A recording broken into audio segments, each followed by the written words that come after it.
प्रणाम भाई, हम अंकित सिंह रवरा सबके ठीक बा। और आप लोग बताइए भाई कैसन भाई जा, हैप्पी न्यू ईयर भाई इन एडवांस, कहें कि कल 1 जनवरी बा ठीक बा। तो आप लोग भी भाई खूब मेहनत करी जा, ऐसा नहीं के कि 1 जनवरी आई तबे मेहनत करम। मेहनत शुरू से ही धीरे धीरे से स्टार्ट हो जाला ठीक बा।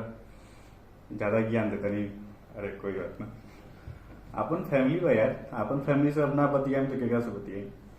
रसियन आएगी केसारी भैया के सॉन्ग आइल बा ठीक बा। ओकर से पहले एक बात बता दी कि रितेश भैया लाइव आइल रहन तो बोलले रहन कि रसियन आई गुरु नाच के चल गई। तो ठीक बा, वो बात बा कि केसारी भैया के मतलब रितेश भैया के वीडियो आइल रहा और केसारी भैया गाना आ गया, थोड़ा गड़बड़ हो गया है। अब अंदर के बात के जाना जाता है इंडस्ट्री के का, अब आप लोग खुद समझदार बन जा। बाकी केसारी भैया के सॉन्ग आइल, वीडियो आ गया बा ठीक बा। कल टीजर आइल रहा है, हम सोचले रही कि पोस्ट में डाल दी, लेकिन फिर सोचनी कि ना, पोस्ट से याद है भाई कि भाई पोस्ट लाइक तो कर जाए ठीक बा। और हम सोचले कि ना डायरेक्ट गाना में मुलाकात हुई केसारी भैया के। चलो तो बिना देरी करे स्टार्ट करेंगे।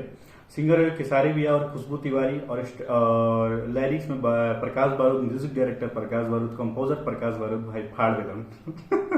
बारूद फाड़ दिलन।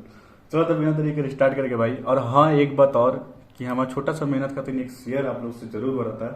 और हम देखा तरी भाई कि चनाकी करता हो जा, बिना सब्सक्राइब करे वीडियो देखता हो जा, तो सब्सक्राइब करके अपन छोट भाई के सपोर्ट करी जा ठीक बा। हमारे वीडियो के बस एक ही मकसद होला ठीक बा, मकसद हुआ ना, एक ही मकसद होला कि हम गाना के माध्यम से तो मतलब गाना जो सुने ला आदमी को तो स्माइल यही पे करेला, हम रिएक्शन देनी, हम जो बोले नहीं ओकरा से भी हमारे वीडियो जो देखा था हमारे फैमिली या फिर जो आवत नया नया ठीक बा जुड़ा था हमारे फैमिली पर एक चेहरा पे स्माइल रहेगा चाहिए बस।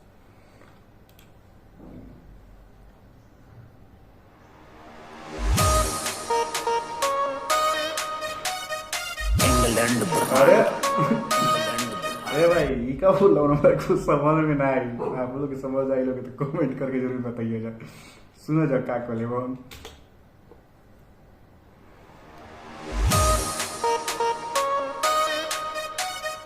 इंग्लैंड ब्रह्मांड।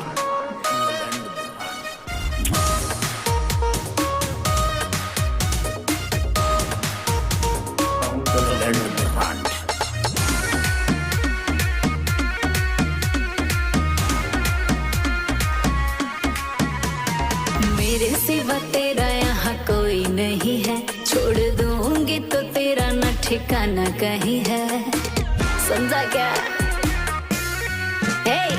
मेरे सिवा तेरा यहाँ कोई नहीं है, छोड़ दूंगी तो तेरा न ठिकाना कहीं है।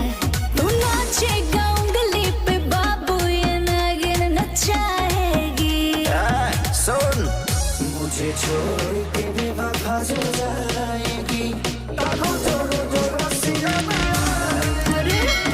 तोड़ के बेवफा हो जाएगी,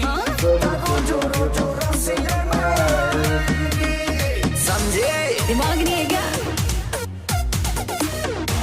भाई साहब वादा पूरा भाई क्वालिटी के साथ रसियन भी आयल भी है, समझ जाई जा। बवाल बचे वाला बा।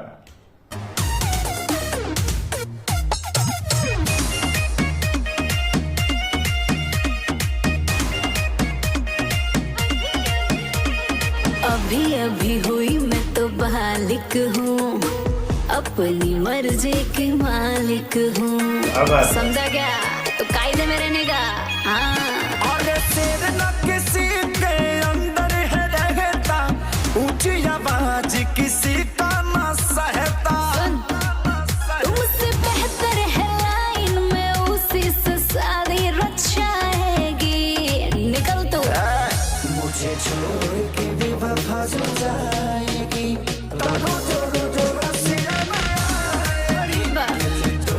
के बेवफा हो जाएगी, सकल देखा है अपनी तो। भाई साहब मजा आ गई।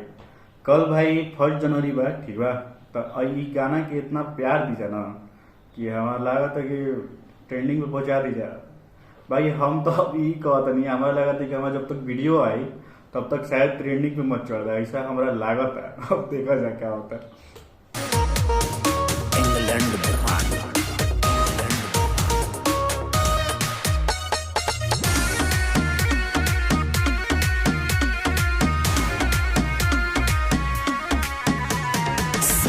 बाबू मुझसे सतानी नहीं, इश्क करते हो गुलाम नहीं। गुलाम समझाए क्या है? गुलाम समझाएगा? रुतबे में कमी नहीं होएगा, ये मत सोचो ये दीवाना हो जाएगा, समझे क्या? भूखे सारी प्रकाश पर दुआ तो तुमको सताएगी, पागल हो जाएगा। मुझे छोड़ के बेवफा जो जाएगी, तारो जोरो जो रसिया में आएगी। अच्छा छोड़ के बेवफा जो जाएगी, तारो जोरो जो रसिया में आएगी। अबे तो लाना, परेशान हो गई हूँ मैं भी सुन के, जा ला तू। मेकम इंग्लैंड ब्रांड। भाई फिर बोल रहा हूँ, एक बार और सुनेंगे, अच्छा लग रहा फनी नहीं है। आप लोग बताइए ये क्या हुआ तो भाई खूब हंसी आ परेशान हो गई हूँ मैं भी सुन के, जा ला तू। मेकम इंग्लैंड ब्रांड। भाई हम बोला तनी कि एक नंबर ट्रेंडिंग स्थान जो बा छिरपिया खाली रखे क्योंकि ट्रेंडिंग स्टार के रसियन लाए हैं, ट्रेंडिंग स्टार के सॉन्ग आ गई बा। अब देखा जाए क्या होता है, क्या ना। हमारा तो लगा था भाई कि हमारा जब तक वीडियो आई ना तब तक शायद चढ़ जाए वीडियो। हम देखा बोले भाई ना, आप देखिए वही हुई चढ़ दी, तब तक ट्रेंडिंग भी मत चढ़ जाए। गाना के बवाल मचा हो जाए भाई, मजा आ गई, मतलब डांस वाला एकदम रहे लाग ठीक है, मजा आ गई। आप लोग बताओ जाए कमेंट करके कि कैसन लागल आप लोग के, ठीक बा। और हाँ भाई, बिना सब्सक्राइब करे वीडियो के ना देख के जाइन जा, ठीक बा। सब्सक्राइब करी जा, छोट भाई के सपोर्ट करी जाए सही दिल से। और चलो तनी भाई, हम मिलते नेक्स्ट वीडियो में बहुत जल्द। Bye by.